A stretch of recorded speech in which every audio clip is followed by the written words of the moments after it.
Okay, good afternoon, everyone, and welcome to yet another masterclass series. My name is Abiola Odesanya, and I'm the host for today.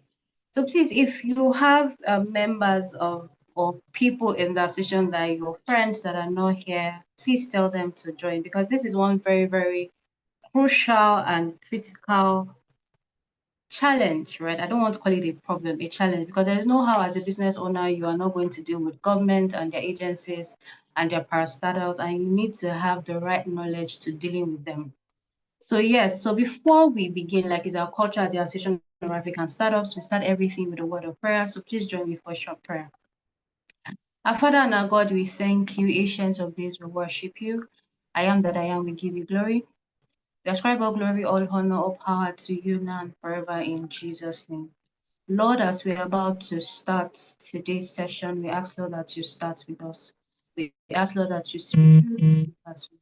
We ask that as everything we do today, to let people get something tangible out of this discussion.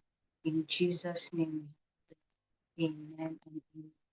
So before we go further, I would want to say a very, very big thank you to our sponsors for this session today, and that is Ivory Solicitors, which is a forward-thinking, result-driven firm that specializes in regulatory compliance and legal solutions for startups and established businesses in Nigeria. So if you are trying to regulate your business in West Africa, Nigeria, please ensure you visit them. I know they're on LinkedIn, right? And we have one of their partners here with us, so you could always reach out to her after. And another sponsor we have is the Africa Trade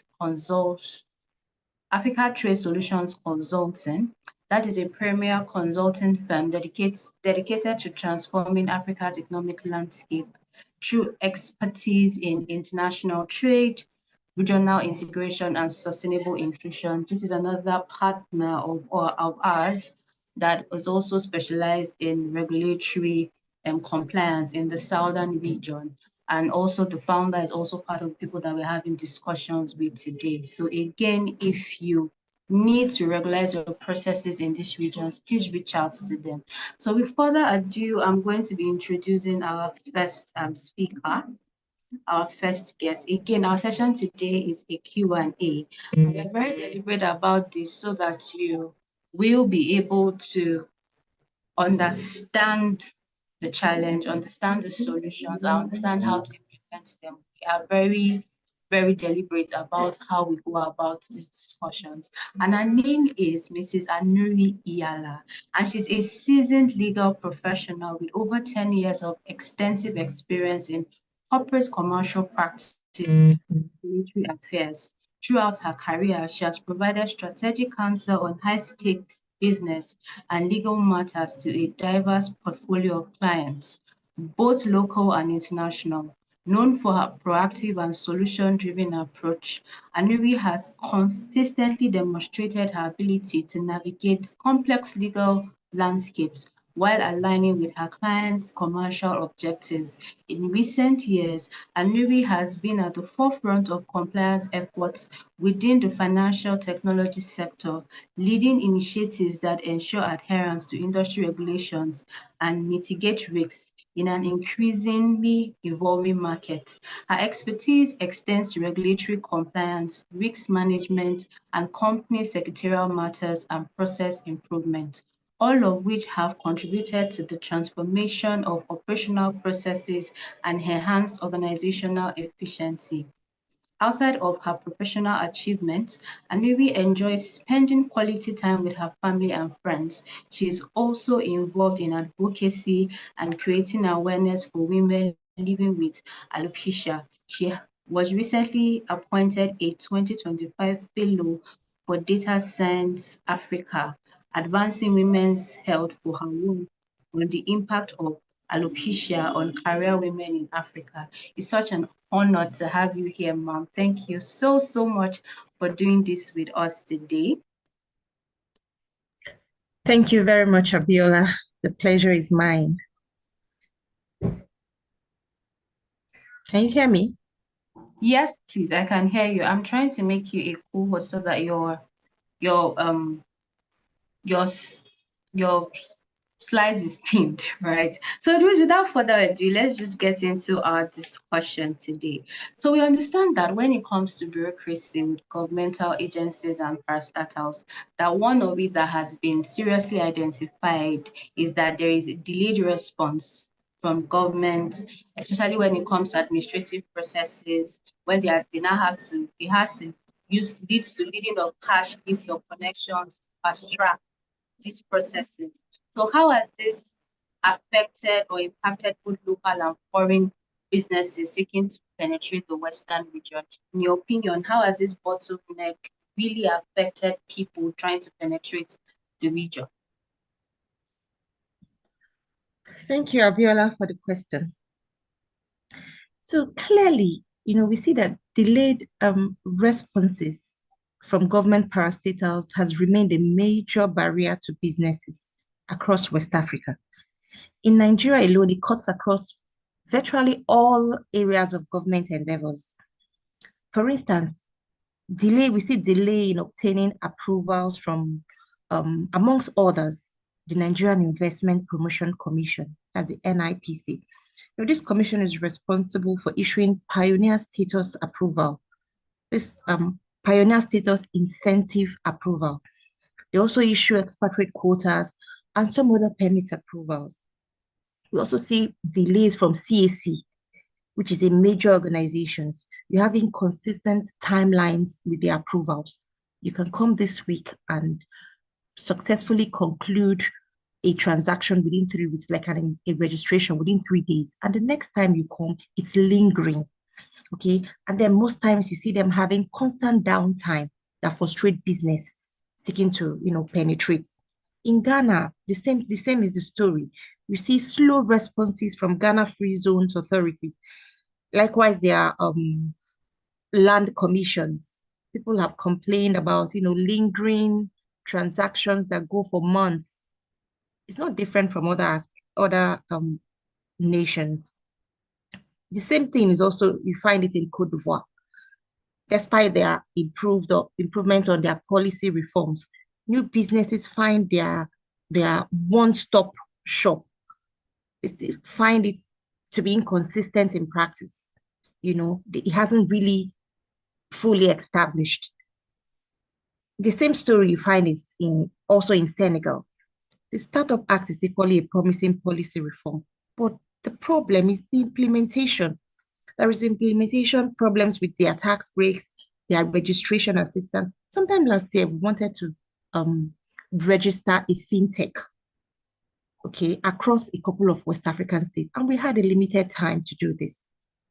It was sad to know that all the countries we contacted, everybody had, oh, the process is digitalized. But the problem was that they couldn't deliver within the specific time we wanted it. So we see that these bottlenecks across West Africa are not just administrative hurdles, okay, but they've become, tangible barriers that erode trust. We see increasing cost of operations. It undermines investor confidence as it signals unpredictable environments. But we need to understand that bureaucratic inefficiency is often interpreted as institutional weaknesses. Because when these things are weak, how do you want to come and invest? So some of the impact it has had on businesses is that it triggers capital flights. When people want to come and invest, and you see all this bottleneck, recall in 2021, Twitter, which is now X, had announced it would locate its West African regional headquarters in Accra, Ghana. This is despite the fact that Nigeria was its biggest market in the region. They had cited different issues: Nigeria's economic and regulatory difficulties, foreign exchange issues. We had security concerns. It was quite a lot. And all these are genuine concerns. But Ghana offered a more favorable business environment at the time, and they went. So this is a major issue when it comes to trigger capital flights. They'll move. There's also, you rightly mentioned informal channels.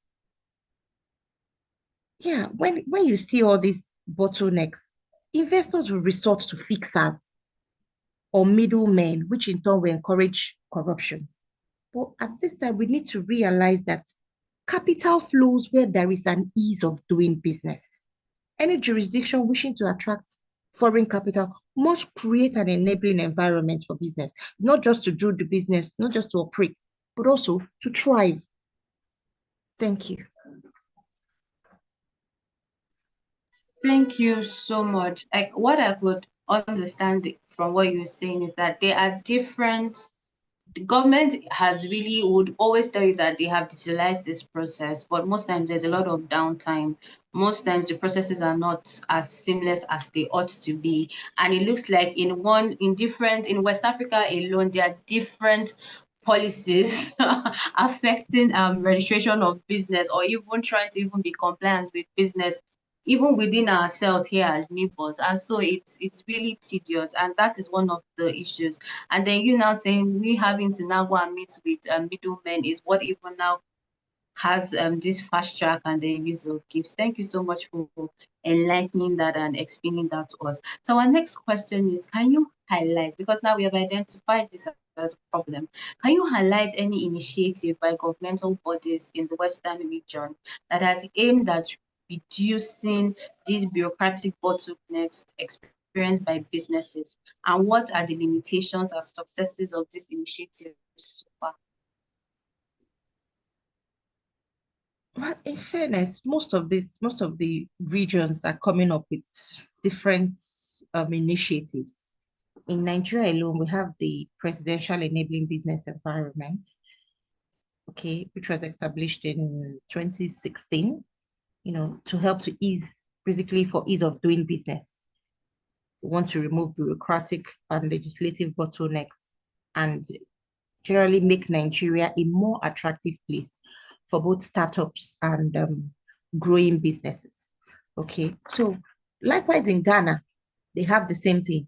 But for this PEBEC, some of the successes is that, it was loud, it was really, it came into prominence more during the last administration.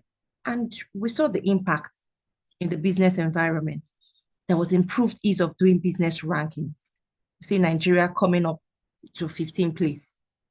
And the 15th place they are positioned with that ranking, the World Bank's ease of doing business ranking. This was between 2017 and 2020. Okay. There's also other laudable reforms from that initiative, like the CAC, faster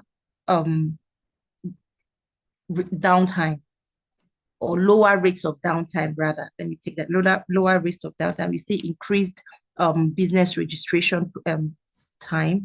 There was visa processing, faster visa processing, and launch of various portals. There was also fast access to taxes. The impact will be felt in businesses. And then, however, just as it has its successes, there was also limitations to that.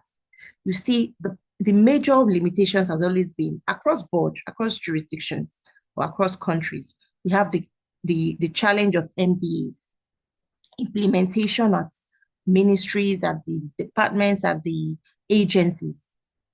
Implementation has remained a problem. Okay, there's also limited impact of corruption. We haven't seen, fine, while it's also making impact, we haven't felt the impact on the corruption aspect, even though they are making impact. Yes, we must commend them. Likewise, Ghana also has the same thing. Their BRR, that's their business regulatory reform, was launched a couple of years back under the Ministry of Trade and Industry. The aim was to simplify business processes, digitize their process, and create transparency. And they actually achieved it. But then again, implementation has remained a challenge. The fight against security, because I heard you about. What's that? Also, they are faced with the challenge of low awareness. The people who are creating this initiative, so are they even aware of it? Okay, it's one thing to create an initiative. It's another thing to spread the word that, oh, we have this in place so that people can take advantage of it. Thank you. Thank you so much. I like how you simplify these things and give us examples across different nations or different countries in the Western region. So the thing is, government is trying their best, but there's one of the is they are trying their best. Let's give them let's still Yeah, give them sure. their applause for what they are doing. But the problem is um this it's like most of their parastatals don't even really understand what they are trying to do. Like, forgive me if I'm putting it this way, because it's like the head is doing something and then the body is not really going with the head, and so they take time with most of these things, or there are lots of downtime that we experience, or most times people are not really even aware of some of these initiatives that have come up until like late, and then everybody's like, oh, okay, so these things are available. Because I remember there was one time, I think in Nigeria too, CSC was saying they were giving people free businesses, and it came out like really late when it was almost going to be like Almost, closed. That yes, I moment, I think recall. I heard. Yes, I think I remember that conversation that they said they wanted when the portal was just newly launched then, and they wanted to help small business owners like have free registrations. I heard about it very, very late. I was like, oh, okay.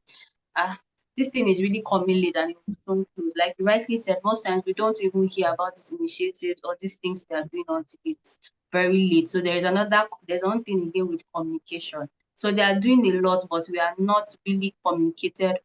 We have not really cracked that communication code between them and us as, as stakeholders in doing business in Africa. Thank you so much. So our next question is, now we've talked about the government.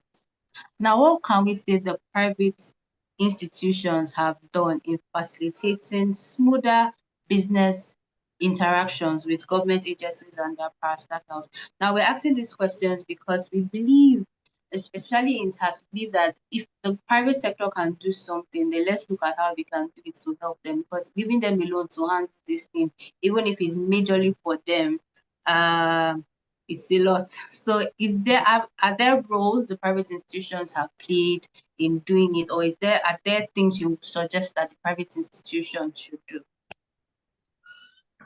Well, really, private institutions, including law firms like Ivory Solicitors, play various roles, okay, like strategic advisory role. Look, firms help startups basically navigate regulatory requirement hurdles from beginning of their businesses and continue to provide that needed support, as the business grows. So generally, private institutions are constantly innovating ideas that are not only streamlining business processes, but they also seem to be efficient. Yes, you can't ignore them. For instance, it was a private initiative, one of the private institutions initiative that conceived the idea of using telephone numbers as bank account numbers, making life easier. These intermediaries are crucial, but also reveal systemic inefficiencies on the part of government. But of course, we know we can't leave everything to government. This is where we come in and try to augment the processes. So I believe that private institutions are also doing their bit with both advisory, with both innovations that should be supported by government. Thank you. Thank you so much for explaining this. And this is why we try to have conversations like this, because if you have a challenge that you know it's really affecting you, you can build an innovative solution for it. Yeah. And then, yes, you can try to get the government to back you up because it's much needed, because this is their own domain. Like, you need them to back you up in providing these solutions or helping you spread these solutions and all that. It's very, very, very important. But like she said, Ivory Tower solicitors is like is crucial in helping with regulatory compliance, because navigating that zone on your own as a business owner without advisory is a lot, especially when you have to deal with the hustles that come with regulatory compliance. You need advisory, and this is one of the ways the private sector can help. So we say a very big kudos to them. And once again, we are announcing it here that if you need regulatory compliance, setting up your business in the Western region, you can call on them. please do call on them, because doing it on your own is a lot of hassle, right? Just tell them that you are from TAS, and yes, they'll attend to you. So our very next question again is, how effectively has digitalization been adopted to streamline processes and reduce existing red tape with government agencies? How do you say digitalization has helped? Well, like you rightly mentioned earlier, we must give kudos to them because most government institutions have embraced this digitization, okay, and it's commendable. It's a process in progress as far as we're concerned. Okay, so for most of these agencies, especially in Nigeria, CAC to land registries to NAFDAC to SON, and even courts have all gone digital. Even across West Africa, many countries have digitalized their business registration process. Like I mentioned with our contact last year, both Benin Republic, Togo, Cote d'Ivoire, everybody has gone digital. But they are all, however, faced with one major problem that we see: incomplete digitization. Not all the process are online. Incomplete automation. Some frequent um, midway into the registration process, you can see things like, requiring what do you call it, affidavit, okay, requiring you need to notarize a document, and such things are not provided online. It takes you out, and some of them also still require you going into their banks to open bank account. So you see that the system is not completely digitalized. So while all these things are online, not all of them are complete. So you see frequent system, sometimes you see, okay, we also have poor user interface, frequent system downtime. In West Africa, that's a major issue from different government organizations. They always tell you, oh, we have downtime. You want to process something, it's online, yes. They tell you it's downtime. All these hinder effectiveness. When government move service online and are intentional about getting it done, they don't just cut red tape. This opens door to investment, it opens doors to innovation and inclusion. And of course, it will attract investments. Thank you. Thank you so much. Yes, there is digitalization. So this question is very important, because most times now, most people will say, oh, let's prefer solutions to this, and the next thing is, let us just have it online. Having it online nowadays is not the solution again, because most of these things have been moved online. And I think in Nigeria, they have been told at least to get all their processes online by the end of the year. I think that was like a mandate that was given to them in Nigeria, for instance. So just saying, oh, being online is no longer like the ultimate innovative thing that a business owner can say now they are doing. Is okay, there are bottlenecks, there are issues with even most people. Is the interface even mobile app? Can it go on with the mobile app? Can people just do that phone? Would it have to be only on the system? Because it can be hard. For example, with CAC, I know it can be quite hard. I don't know whether the new upgrade they've done now is mobile friendly. It can be quite hard navigating your phone and doing these things on your phone. You might want to have to use your system. So there are different ways about it. So yes, digitalization is great when adopting these things, but we need to look more into this conversation. So our next question is, how can the government and stakeholder in the private sector collaborate to improve on the existing solutions? What comes to mind when you ask this, when this kind of question comes up, is, of course, public-private engagement. Everybody goes, oh, PPP, public-private partnership. It's essential, yeah. And stakeholders in private sectors must be actively included when these policies are created and reviewed. In Ghana, we have the Presidential Business Summit, which is similar to what we have in Nigeria, the Nigerian Economic Summit that holds every year.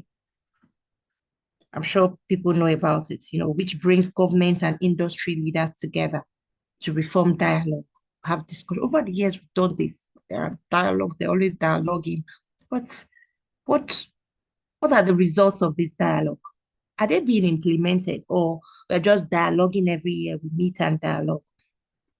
There has to be collaborative platforms. We should go beyond just consultation. They must drive measurable change with timelines and accountability. Because over the years, we see this hold, we see this happen, but then we're still faced with the same bottleneck, the same bureaucracy. So, what are we dialoguing? In Nigeria, apart from Lagos State, okay, that is heavy on actually on this PPP, there are also other states that I can commend. Okay, I've worked with this PPP drive with some Edo State and Delta State management. That was a client we worked with who was involved with this of these partnerships. Okay, at that time they were revolutionizing the state's time and attendance management and payment system for the Civil Service Commission in the states. And they were highly successful initiatives. These are initiatives that when you profile to government, government should, embrace it and support it to the fullest. Even in Senegal, you have government partnering with World Bank to build highways. In Ghana, there was this Kumasi market, the redevelopment. Government partnered with some German banks and other foreign investors. So these are part of some of the things that government needs to do more of. When private people come up with initiatives, it should be embraced, it should be supported, and not make the regulations and the requirements stringent. So more collaborations like this are commendable. Thank you. This is true.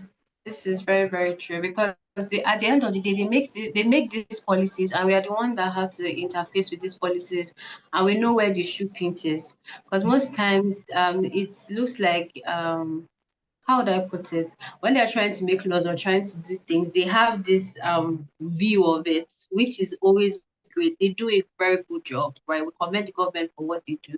But most times the interface or the issue most times it comes with when you are using them. And this is what we face most times as their citizens. So having more collaborations with them and just not just talking, taking it a step further. I know we partnered, has partnered with Accept. That's the is another organization that has to do with this. They take these dialogues further and develop them into policies and try and push them for PPPs. So this is another way, again, we'll say even TAS is trying to even get to penetrate into these places.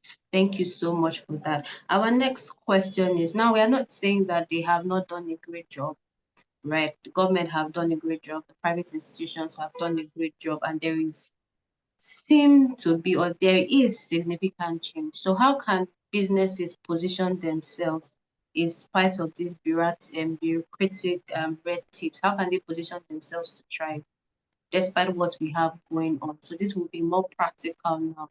We know what we have going on. How can we work with it? Well, it has become a norm, and it's easier to push all our business misfortunes and setbacks to the government without looking inwards and conducting a thorough audit on our businesses, on ourselves. We recently read the news of the Nigerian fintech Okra shutting down after successfully raising $16 million and pioneering open banking in Africa. We clearly see the innovation. There is innovation. We see how they're able to solve real problems. But then what is the problem? It's clearly not the government. When you look at it, it's clearly not the government. We should be looking at, probably the corporate governance, the sustainability strategy. Where did they get it wrong? So entrepreneurs from the onset require proper guidance and strategic legal support, to be able to navigate regulatory obstacles. Hence, they need a good lawyer from the beginning. Like I mentioned, you need good lawyers, you need support to hold your hands practically from the beginning. We have gone beyond just solving legal problems We've gone beyond just solving, legal problems for organizations. We are becoming more strategic advisors who help entrepreneurs to navigate, all these bureaucracies. Entrepreneurs from beginning need to stay compliant and continue so. You have to, but depending on the business you're operating on, you understand the terrain. Not just that, you also need someone to guide you, show you the ropes. There's also the importance of building relationship, which cannot be overemphasized. Those relationships come in. That's why, most times when there are bottlenecks, you leverage on relationships that you've built over time. Okay, you also they should be encouraged to join, trade communities and forums where they can stay informed. You can't do it in silos. You can't do it alone. And then the importance of we're talking about digitalizing operations. Gone are the days when a founder, where you have businesses where if the founder is absent, nothing happens. No, there should be strategy, there should be plans of sustaining the business. So strategy is key. Thank you. Thank you so much, Mrs. Anuri. That is very, very, very important. As a business owner, you need to have relationships. You need to have relationships. And you need to build on these relationships. And like we're saying now, with the way businesses in Africa are shutting down, it is not even looking like these things are from the government, like she has rightly pointed out. I was on social media, was it the day before? I think yesterday or so. And one brand that was giving grants, I don't want to mention the company that gave them grants, and they were being called out for their processes being terrible. Now, would they say that is the government's fault or regulatory fault? No, business owners need to put more effort in what they do and stop trying to blame everything on the government if we seriously want to try. Then the next last question we'll be asking you, how then do we address these challenges when they face it? What do they do, especially when they get to trying to handle it with government officials and the rest? What would you advise a startup to do? Wow. Well, I've become a broken record, sounding like telling them the need to get a good legal support from the onset. There's also the place of continuous learning, okay, which cannot be overemphasized. We tell us every time, oh, learn, unlearn, relearn. The things you know how to do before. This is the time to actually put some of those old practices away. Especially when it's no longer serving you, you learn new ways, improved ways, to do better, to do things. For governments, they should also introduce, KPIs for public service delivery. When you have institutions, so most of them just, how government, the whole idea with government work. So I believe there should be KPIs. I know they do, but they have to do more. We always expect more from government. And then they should also expand and enforce digital use. Everybody, yeah, most of the systems like we mentioned have gone digital, but how effective are these systems? There needs to be more. They need to optimize it regularly so that we don't keep having downtime challenges. Also, there is need to eliminate redundant approval layers. When you have if you see that some processes are no longer serving you, there's no need to keep it. Especially, it also makes the process linger unnecessarily. There are so many processes. When you process things with government, maybe go for process letters of administration or process land documents, you will see that most of these processes are irrelevant, are redundant. They need not be there because it prolongs the process. It doesn't just make sense. So there is need to eliminate those layers that have become redundant. And then there's also a need to seek feedback because without feedback, you can't make headway. Where do you want to correct errors from?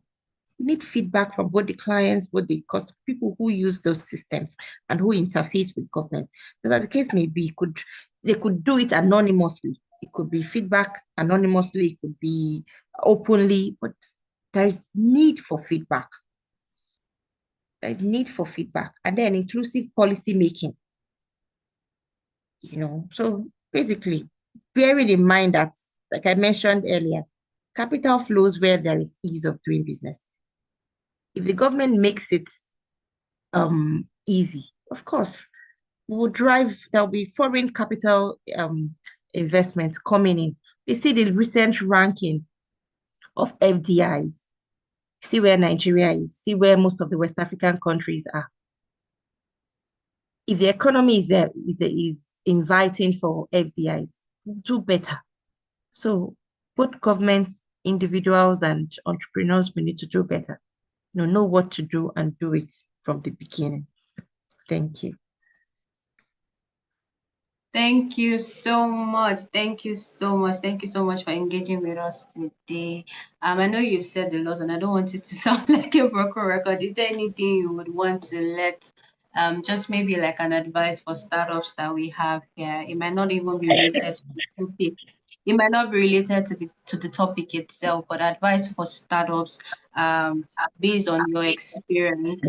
Adela needs reverse for here. Sorry, please. I would have to mute. Okay, first it has been muted. Yes, if there are advice for like startups and just navigating challenges generally, it doesn't have to be on this particular team so that it don't sound like a broken record. What advice would you give to our audience that are joining as we wrap up here? Well, it wouldn't be different from anything I've said in the past. If you come up with an idea, from the word go, have a strategy for it. The strategy should include both your legal plans, legal support, and sustainability plans, so that you don't just, maybe achieve a major milestone and fizzle out. There should be sustainability plan. How do you come up to strategy? There must be strategy. You also have to collaborate with people. Most of these bigger achievements are not achieved individually.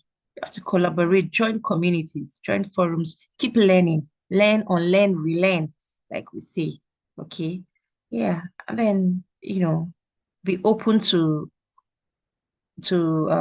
new initiatives and how to better your lots, basically. Thank you.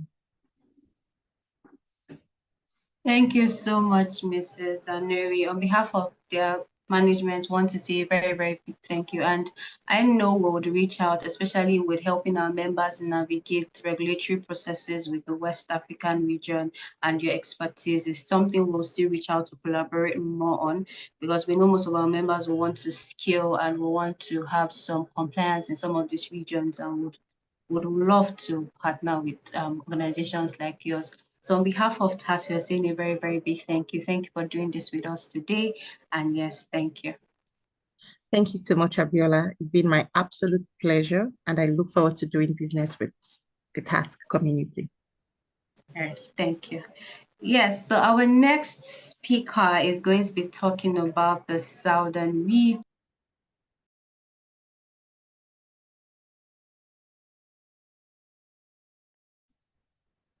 Abiola, you're muted. Oops, I'm so sorry. I thought I was not muted. Thank you so much, everyone. Yes, we are going to be going with our next speaker, and next person we are going to be having this Q&A session with. That's Mr. Dambuza. He was one of our speakers at our last concluded symposium, which was talking about intra-continental trade in Africa, and he's going to be helping us with the southern region, helping us navigate bureaucracy with governmental agencies and their parastatals in the southern region. Mrs. Anuri was talking about the western region. You saw her talk about Senegal, saw her talk about Ghana and some of the things that are happening in those regions. Now we are going to be looking at the central region, and he is the founder of African Trade Solutions Consulting, which is a premier consulting firm dedicated to transforming Africa's economic landscape through expertise in international trade, regional integration, and sustainable inclusion. He's also an experienced development knowledge manager and researcher. He's also a published academic writer. Mr. Dambuza, are you on the call?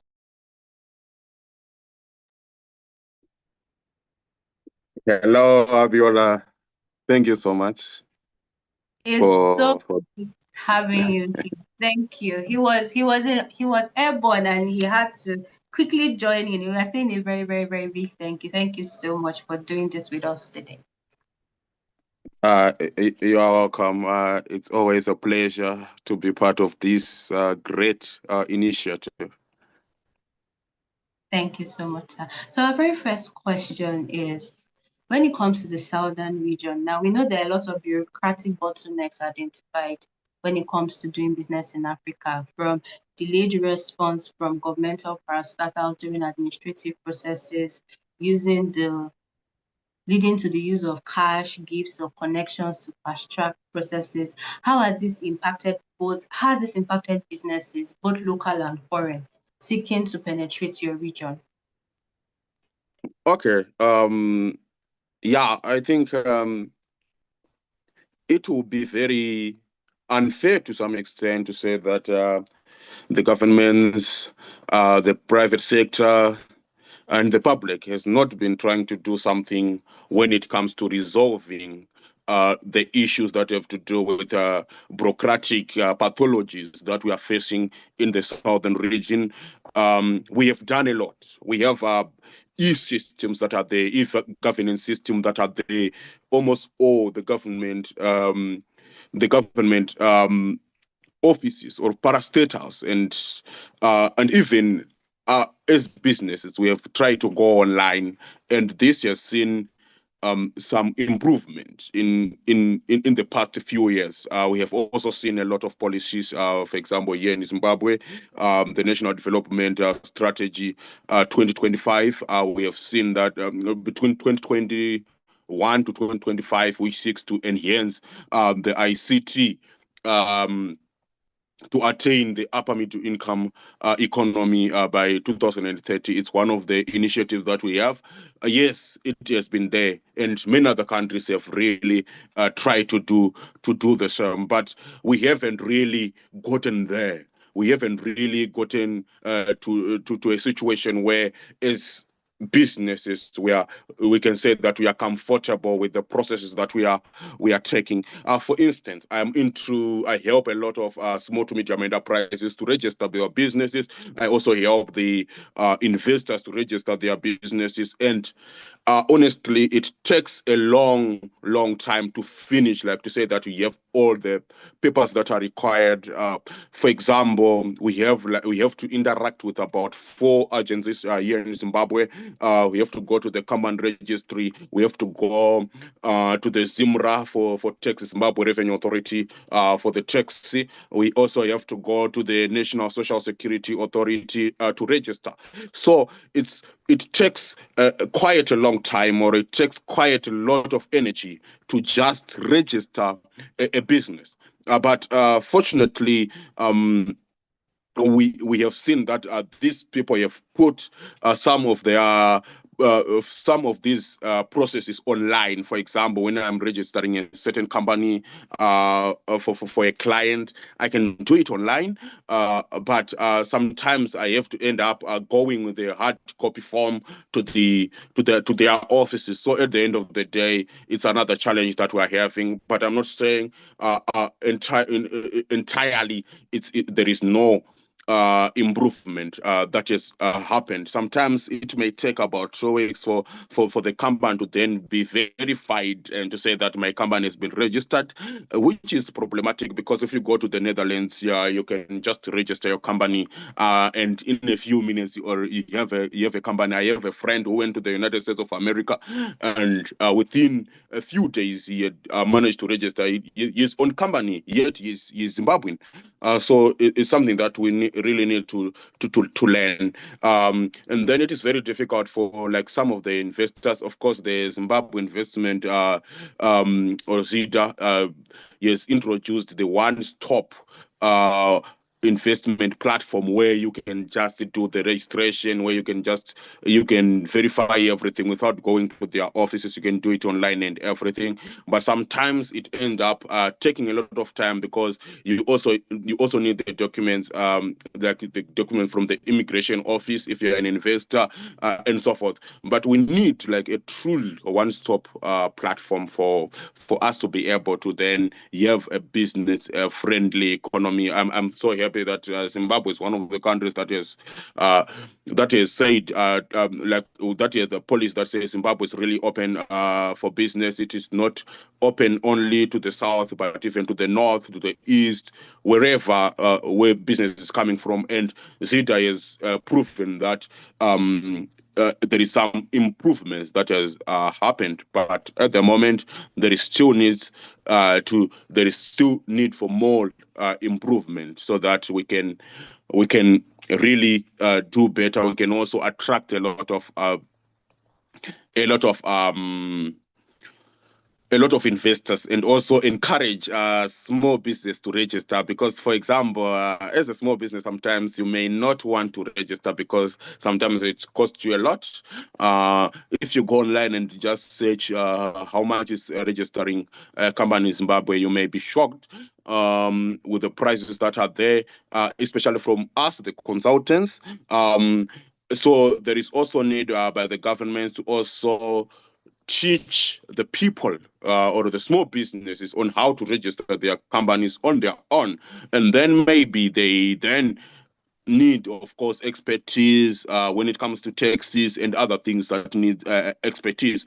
But because people here, they do not even have smartphones, they do not there are people, a lot of people have mobile smartphones, but small businesses, especially those that are rural based, you may realize that sometimes they do not have like smartphones that can easily help them to do these registrations, and also to have all the information that is required. So that is something that needs to be done. What needs to be done is to really help this small business to understand, or these people, or these informal traders to understand how best can they register their own companies, and also to teach them why it is very important for them to register their businesses. What is it very important for them to be tax compliant, and so forth, because people don't really know it, and they are just used to use informal work, sometimes very costly than just being formal.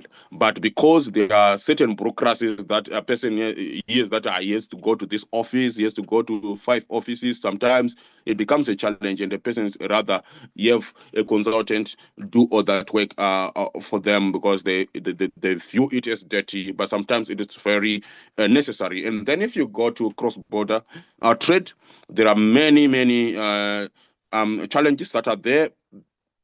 For example, the exporters have to juggle, separate the paper permits that they have from the ministries. For example, in the Ministry of Industry and Commerce, the export license, and then from the Ministry of Agriculture, they need the health certificate, and many other certificates that are needed. You have to go to different offices for you to just get those permits. But I believe that if we just have a one-stop office for us to acquire these permits, it will be very, very easy. If for example, you want to trade under COMESA, you realize that there are certain certificates that you also need, and sometimes they are not as easy to get as we need. You may need to have to spend something like 3 to 5 days for you to just get a permit. But sometimes this is unnecessary, especially for a cross-border trader. Maybe you have the fast-moving goods, you just want to move, or you have the perishable goods. It will be very difficult for you. And then if you go at the border itself, you realize that there are a lot of bureaucratic pathologies. Sometimes they really attract corruption. We end up paying money which is unnecessary. For example, people in the COMESA, we have what is called the COMESA one-stop border post, which is very, very, very good for us. products. And we also have the simplified trade regime under COMESA and SADC. Here in Zimbabwe, we have several borders which are implementing that. And this simplified trading regime, they are really meant for small to medium enterprises. But these small to medium enterprises, they do not know about it. So what happens? They end up using the informal routes, or sometimes they end up paying the SIMRA officers or the customs officers at the border, paying them and money that is not supposed to be paid for, just because of these bureaucracies and also a misunderstanding of the policies that are there. Sometimes maybe you may hear someone saying that I paid for the STR. So something which is unnecessary, something that is just there. It's like a policy that is there, but if you don't know, you may end up paying for that, because there are a lot of people at the border. Some of the consultancies, some people are even just the thieves that are there, and if you don't know, you end up having challenges at the Chirundu border post. If you're a small to medium enterprise, there are certain products that you have to do, like to just import for free. You don't pay for money. You don't pay any money. You don't pay any duty as long as it is not above 1,000 United States dollars. And it is very good for small to medium enterprise. But you realize that they end up paying for that because they do not know it, or sometimes it's because of the border delays that are there. Sometimes we have to spend a lot of hours at the border, and these borders also, they do not like work at sometimes they do not even function during the night. They close maybe at 1,200 hours and then open at 600 hours in the morning, and that is another challenge that is there. But I'm so glad that Zimbabwe recently has opened, I think a few years ago, it opened what is known as the Zimbabwe electoral single window system, for example, at Bedbridge, which linked all the customs, health, and immigration clearances on a single platform, which is one of the progresses. And also there is also the e-tariff book that is there. You can also access the ZIMRA services online through a platform that is called TAMS, which also helps you to just do your taxes without going to their offices. You just log on to your account and then you do your taxes. You get cleared and do your work. But sometimes these platforms, they are not user-friendly to some extent, so they need things like integrated chatbots, live support for real-time guidance, and also rural LTE coverages. Gaps are also challenges that are there. So we also need to find a way to help the people in the rural areas. We don't want them to then need to go to internet cafe, yet they can just do this thing online using their own phones and just fill in what is required. So that is one of the things that really needs to be improved. And if you go to even the certificate of origin, it's another office that you need to also to go to access. And this means that you need to go, sometimes requires a visit to manufacturers, sometimes the Chamber of Commerce, the Zimtrade, and even Zimra. And they are in different locations. You understand? This is very costly for me. For example, it is very difficult for me in a small city, if you are a small city person, to then get these certificates. Sometimes you really need to come to Harare, to the capital, to get this, and you have to go to several offices for you to be able to access a certificate of origin. So it is a very disadvantageous thing that is happening, especially to the small to medium enterprises. They find it very costly, and sometimes that is when we smuggle the products, because we don't want these things to happen. So I feel like it is something that really needs to be addressed by the government, and not only in Zimbabwe, honestly. In Zambia, the same thing happens, honestly, because when you are coming from Zambia to Zimbabwe, you face the same thing. When you're coming from Malawi to Zimbabwe, you face the same challenge. You face you wait at the border for several hours, and this is not only disadvantages in terms of you just waiting and you are hungry. Look at women. There are no. Sometimes you find that at the border there's no proper sanitation for them, so they really need to pass and just go and continue with their business. We also need to have like QR codes at the borders, especially when it comes to this certificate of origins or the certificate of origin. If they have like the QR codes and so forth, it becomes easier to just use a simple smartphone to confirm whether it is proper or it is not proper. And then if the person needs to be punished, they get punished if they are not doing the right thing. If the person needs to pass, just pass because they have everything in order. So that is another thing that needs to be done. But I have also seen that several government parastatals and government institutions, they've also implemented that. I can tell you that my company has a QR code. You can confirm that my company is properly registered. It is up to date. My certificate, my tax clearance certificate, proper as well. My national social security certificate registration, proper as well, because they have these QR codes. So it simply means that there is also one thing that has also happened. I do not have to wait a long time to confirm to the Sumura officers. Maybe they came to my office to confirm to them that my company is proper. I can just show them the certificates. They use their QR codes, and then but of course there are certain gaps that need to be to be to be improved in that sector, despite the fact that there are also certain improvements. We also have like the border management bottlenecks that are faced. So I'm very sorry. I'm more interested in trade and in companies. So that is where I will be mainly focusing on. So most of the governmental institutions that I'm looking into, they are basically related to that. You know, we also have the challenges, for example, at the Bridge border post. We have the separate queues for customs, immigration, and health, which causes sometimes a very long time, or takes a long time to confirm your documents. And so forth. We just need a one-stop.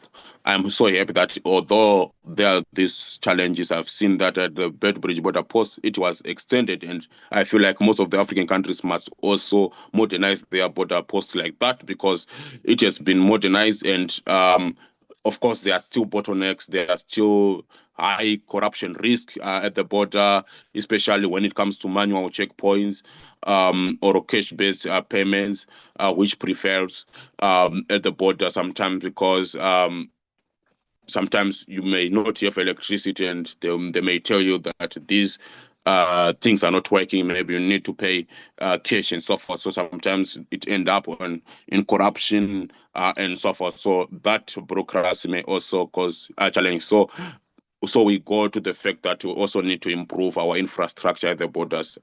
And a model that we can copy maybe is the Bridge border post. Of course, there are certain costs that, of course, were accrued, especially by the citizens and the people living in the close at the border there, because now they have to pay a certain amount of money, certain taxes, because there was an improvement, which is a challenge that is happening. But of course, this improvement is not only give an advantage to the Zimbabweans as well. It has also helped us to really attract a lot of trucks that cross from Zimbabwe, from South Africa to Botswana, from South Africa to Zambia, from South Africa to Malawi. So it is also bringing in revenue. It is also helping our government to keep on working. I've also seen that the Chirumbu border post is one of the best practices that I can also give as an example. I can also give an example of the Botswana certificate of origin, which is also another advantage because it is applauded for having reduced the bureaucracy or the processing time by 70%, which is very good. And then if you go to South Africa, you will see that there is a CIPC and a customs portal, which unifies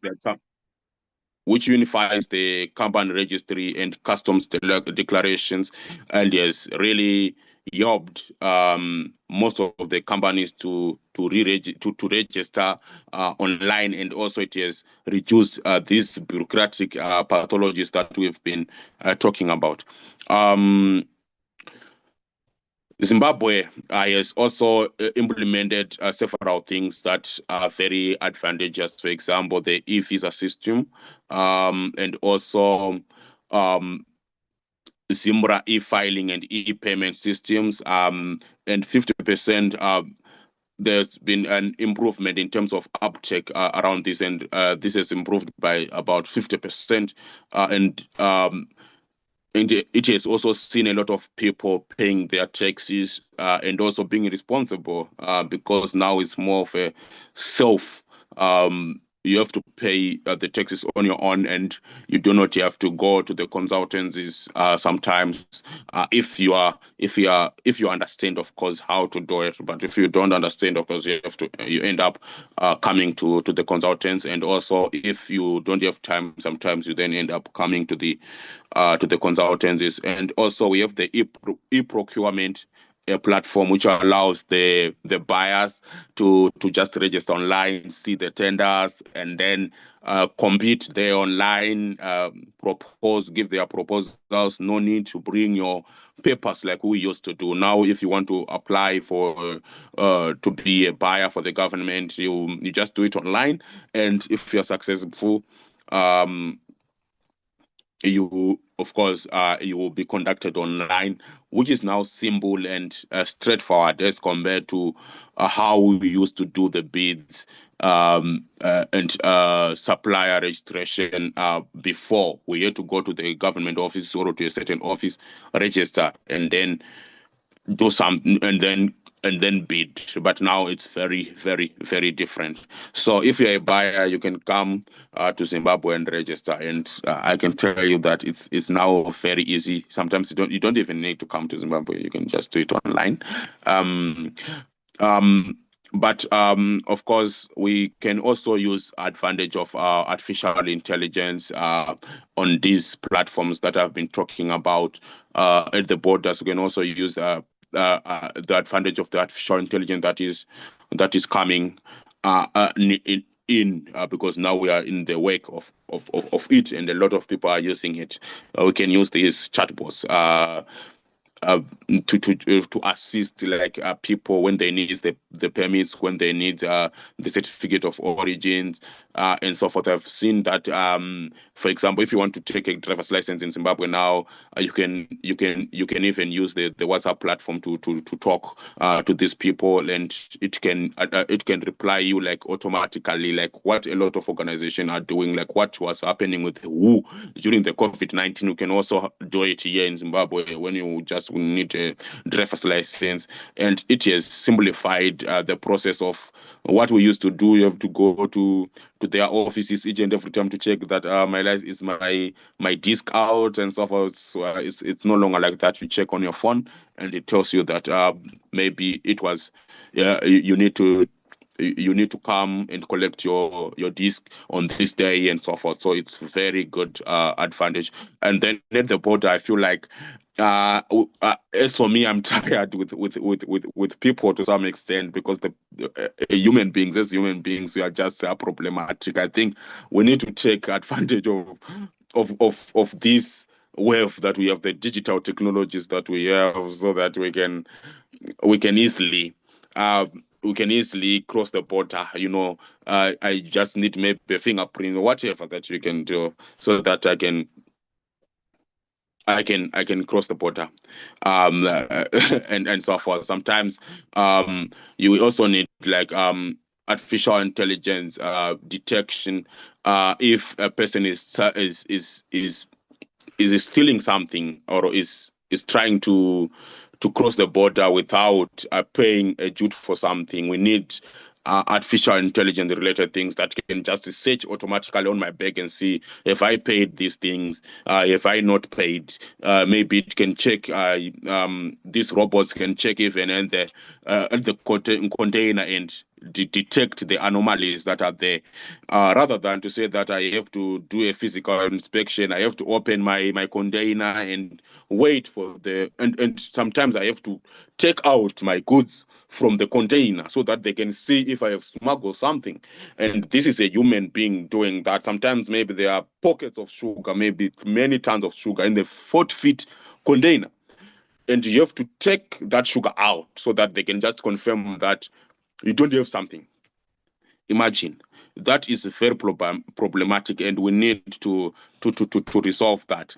And like what I said, artificial intelligence, we do not have to really run away from it. Let's take advantage of it. Let's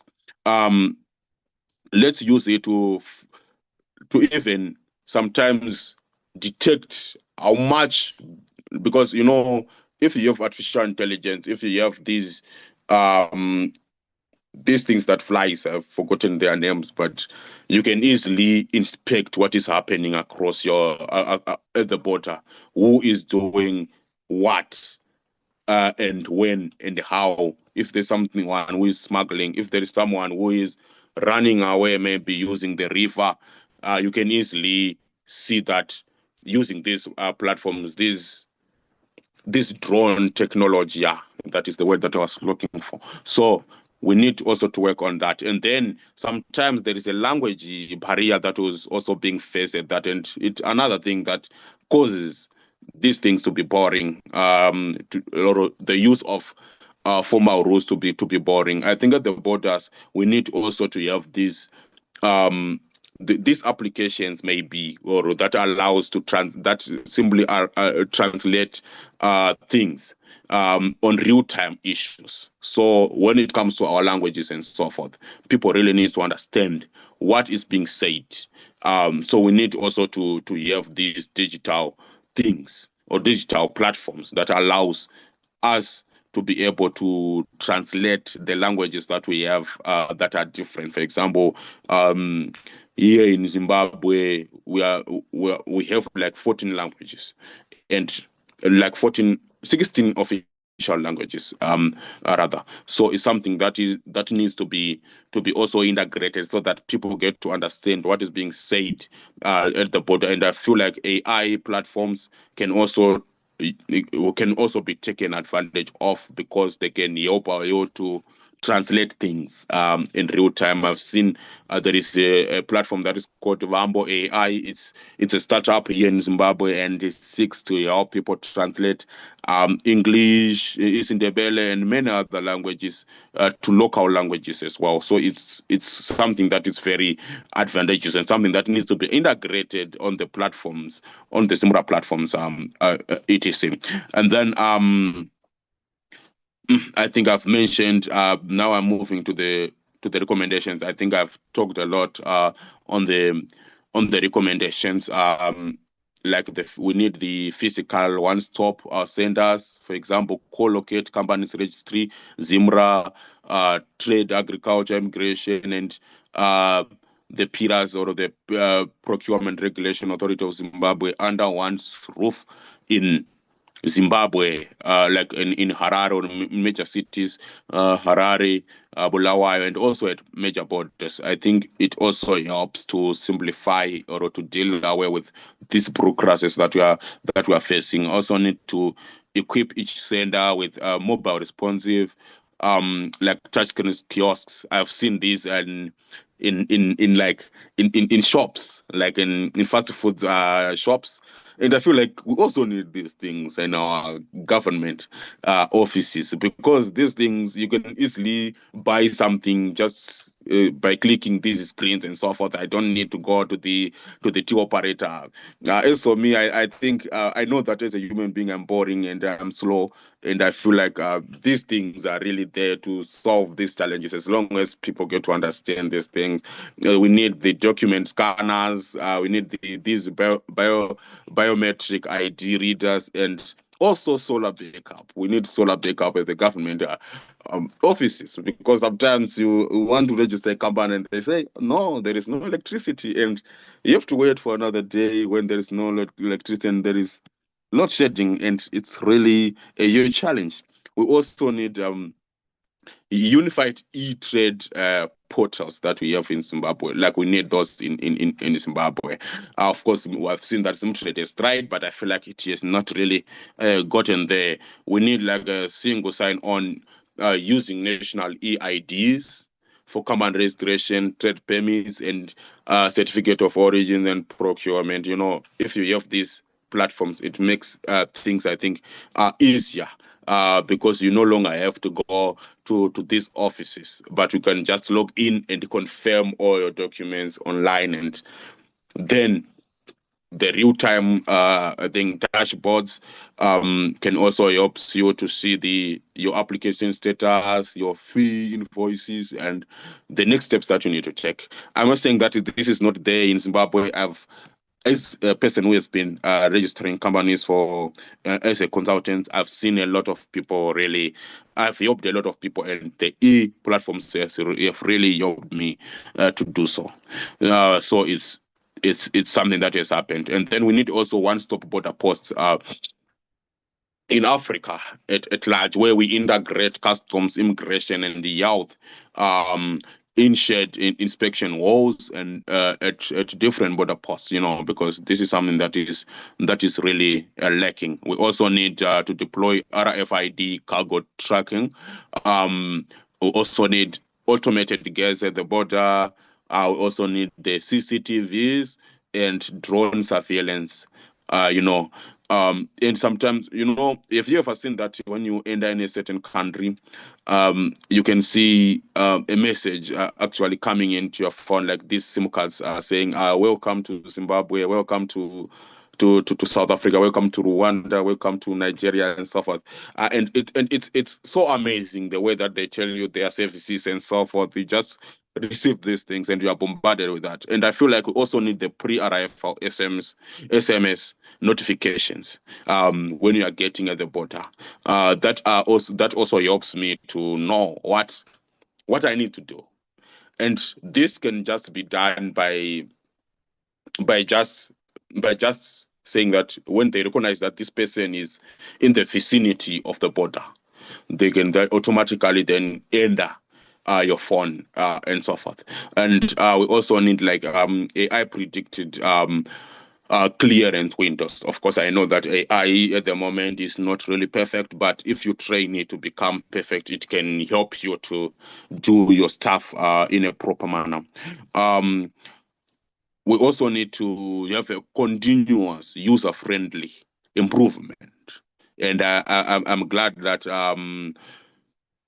the previous presenter talked about that, say that we need these things must be user-friendly, and you can only have the user-friendly platforms when you ask for feedback and you allow people to give you comments and you listen to those comments and you improve. So basically, I feel like those are some of the things that we are facing in Southern Africa and in Africa at large.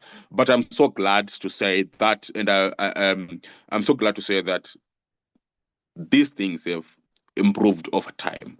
By the time when I started registering companies for people, by the time when I started traveling across the borders, I've seen a lot of improvement over the past years. I've seen myself not being able to get a passport in a month, to being able to get a passport within a few days, not being able to register a company in a month, to being able to register a company within 3 to 5 days. Of course, I want to register within 1 day, within a few hours. But I'm so glad I've seen a lot of improvements. And also as a people, I also urge us as a people to also learn continuously. We have to learn to understand how to use this digital platform, because we can't continuously blame the government to say, no, these are not user friendly. Honestly, these platforms may be user friendly, but it's only because you don't know how to use it, so it sounds like it's very difficult. But if you get to just go and log into those platforms, you may realize that no, these things are very easy, these things are straightforward. They just tell you step 1, step 2, step 3, step 4, etc. So those are some of my reflections around this. Thank you so much. Wow, thank you so much. Like that was extensive. If there was one thing or so many things I could get is their governments have tried a lot in helping us navigate relationships with them or relations with them. But the thing is, most times what we really pay for or what bottlenecks we might have or what we really pay for is information, is getting this information that most times we pay heavily for.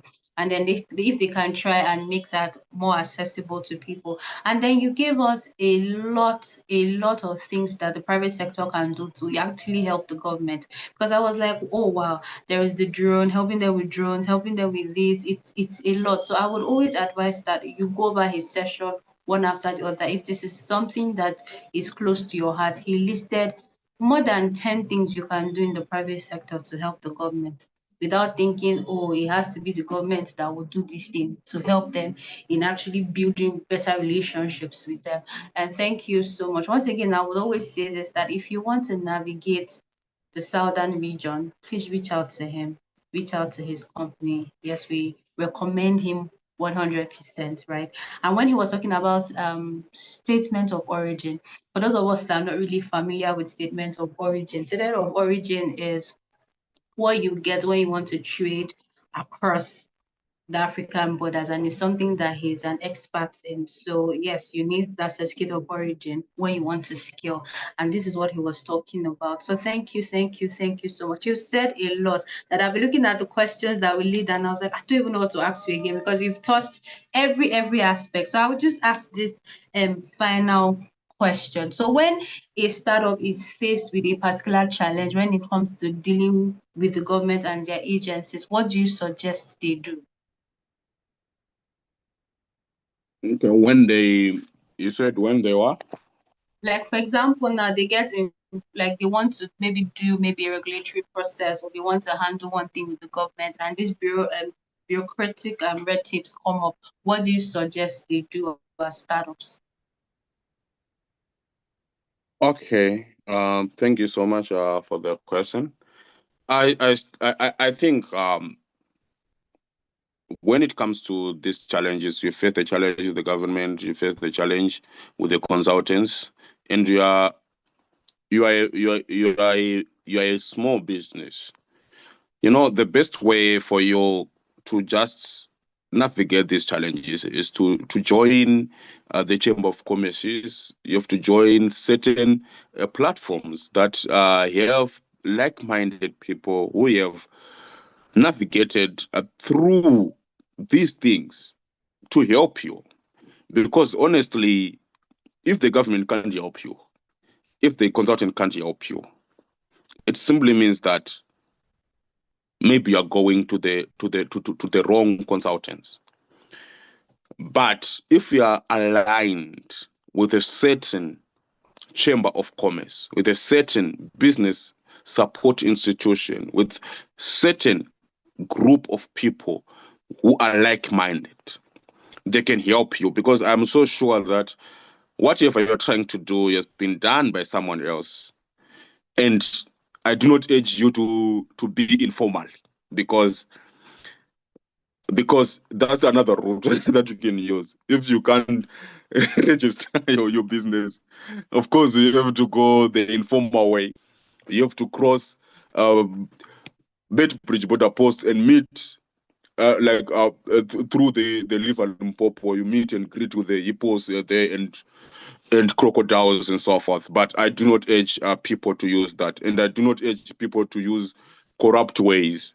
to pay bribes to the customs officials at the border just because the consultants they failed to help you.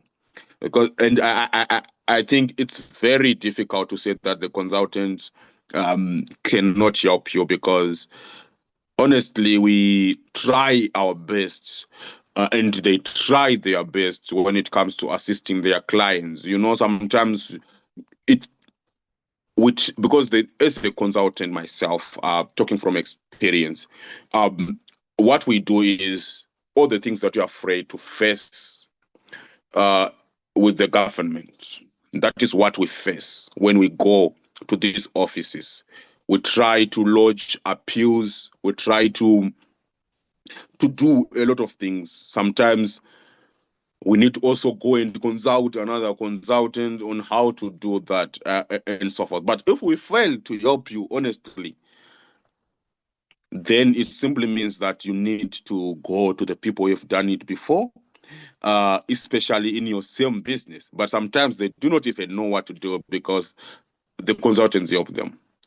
So when it's very difficult, and the only suggestion that I could have used is use the informal route, but I do not urge the people to use the informal routes. They must always find a way to do these things, to register your business formally. It's not as difficult as it may think. As you may think. Go to the internet, do the research, try to do it on your own if you are able to follow the steps that you are given there. But if you can't, go to the consultancies. They can help you. You can't get an e-certificate of origin without going to the government. But of course, you can get help from the National Chamber of Commerce. They can easily help you, tell you what you need to do, and give you the right contacts to conduct so that you can do the right things, the right offices that you need to go. So sometimes you just need to align yourself with the right people within your business. If you want to get a license as an investor, if the consultants can help you, then you just have to go online as well. Use the internet to research on how to do it in Zimbabwe, how to do it in South Africa, how to do it in Malawi, how to do it in Botswana. And if they give you the steps, follow those steps. But honestly, it will be very difficult for you because you don't even know where these offices are. Sometimes you may end up paying the Ubers a lot of money that you did not need to pay, where if you just had worked with the consultant and so forth. So honestly, the advice that I just give the people out there who may face these challenges, the government or the consultants, because sometimes the consultants may not be as truthful as they may portray to themselves. So sometimes you really need to do your research and find the right consultant, find the right chamber of commerce that you need to work with, find the right cross-border trade organization that you can work with, that can help you to navigate these challenges. So there are different things and different platforms where you can get the information that you need. But honestly, if you want to make your things easier, of course, you have to find someone who can easily do that for you, or you need to find someone who has done that on their own and they are willing to help you, and you can go. You won't go wrong, because the government does not. Honestly, one thing that you have to know is that the government wants you to register your companies. The government wants you to register for tax. The government wants you to do cross-border trade, because those things brings revenue to them. It brings the man to his table, because the government does not have money. The money comes from the people, from the citizens, and the citizens bring this money through these platforms. So the government wants you to do that, and they won't make it as difficult as people think. Sometimes of course, there are many bureaucratic pathologies, but honestly, it's not as hard as you may think, as long as you want to achieve a certain objective. Thank you. Thank you so much. Once again, I will say this: if you want to navigate the southern region, please reach out to him. Please reach out to him. There are so many processes. We ourselves in task, we decided to do a lot of research and try and understand some of these regulatory requirements for different businesses, and we're still trying to compile that resource, and it's a lot, just country by country. It's a lot. So please, if you need to do it in the southern region, please reach out to him. And I know we are going to do a lot of business together, because I know we have some of our members that will at one time would want to extend and move to all these regions, and we will reach out to you. So on behalf of the Association of African Startups, we are saying a very big thank you for being part of us today. And they're extremely grateful. Thank you so much. Thank you. Thank you for taking out your time to do this. Thank you, sir. So Thank you so much. Yeah, so we have come to the end of our session today. I hope you've learned a lot. We would advise you go over the session take and go through it. You will learn a lot. Still, we'll come again with another team on how to navigate, or another challenge on that we believe you should learn how to navigate when it comes to doing business in Africa. With this, we say a very big thank you and good night. God bless you.